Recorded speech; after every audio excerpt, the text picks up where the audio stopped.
All right, hi class. I wanted to explain really quickly how to do the ecological footprint section 3. So for this assignment, you're going to need to first click on the assignment, which is called Ecological Footprint Section 3. This is after you've completed Section 2, which is working through and sharing information with a partner. Once you get to this part, this is still on page 2 and 3. You're going to click on 6th grade class data. This is going to lead you to this form. Now, if you notice at the bottom, there's different blocks down here. And on this, you're going to click on the block that relates to your class. Now, the first thing you need to do as a student is you need to share your information with me, and that way I can type in what your values are for each of these different topics.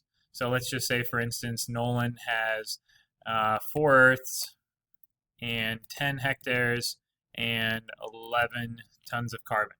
All right, I just made those numbers up off the top of my head. All right, you can see that all these are going to be totaled up here after these columns are all full. What you're going to have to do with your worksheet is fill in those columns for the entire class. So let me show you what I mean.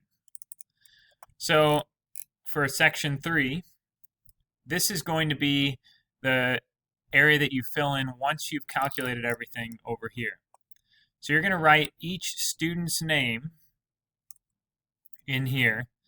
All right, you can write first initial, last name, the number of Earths, the number of hectares, and calculate all of those down. Write in the total for each and the average for each. Now, with one of those two, the number of Earths, I want you to actually calculate or show me how you would calculate using this formula the average number of Earths for the class.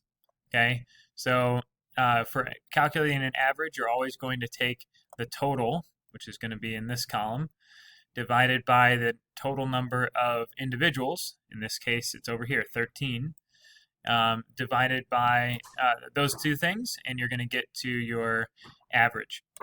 You're also going to calculate the average for the number of hectares. So for each of these, I want you to complete that. Then you're going to fill that information in back on page 2 in this area here. So if you have any other questions on this, guys, I know there will be a few. Please go ahead and let me know. Otherwise,